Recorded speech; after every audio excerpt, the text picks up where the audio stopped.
যতই যাই রাস্তা শেষ হয় না, হাঁটতে হাঁটতে ক্লান্ত। এই যে পথ,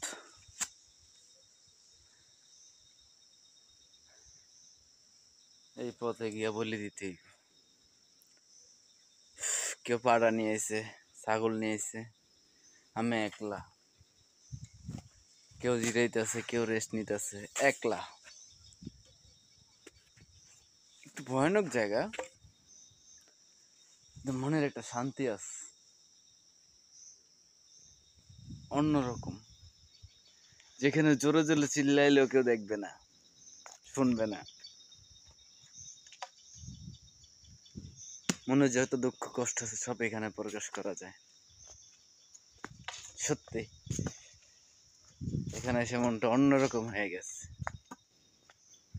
কি ঢাকা শহর থাকি চার দেওয়ালের মাঝে, ভালোই লাগে না। কত প্রাকৃতিক সৌন্দর্য, আহ কি শান্তির জায়গা, কত সুখের জায়গা। মন চায় এখানেই থেকে যাই।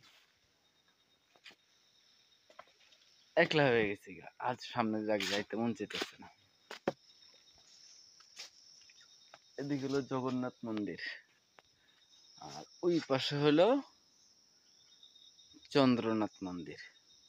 ওইটা তো উঠতে আরো 300 ফুট উঁচু।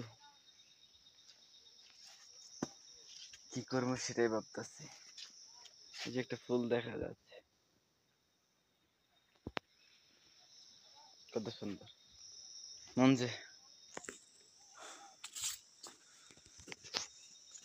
এখানে যদি ঘুরতে আসেন,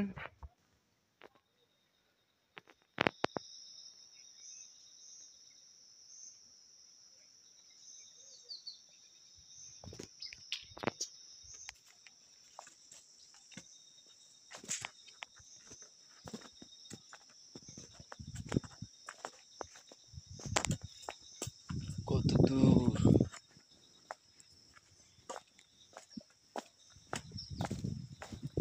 এই পাহাড়ের ভিতরে পাবেন আপনি একলা, আপনার সাথে কেউ নেই।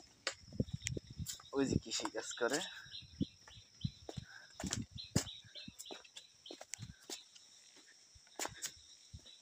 থামেন তো। একলা নীরব এই পাহাড়ের ভিতরে আপনি হাঁটতেছেন, আপনার সাথে কেউ নেই, আপনি একলা। তখন মনে হবে কি জানেন, আমার কাছে কি মনে হচ্ছে, এই পুরো পৃথিবীতে আমি একলা, আর কেউ নেই। এতক্ষণ অনেকজন ছিল, এদিকে 3-4টা মন্দির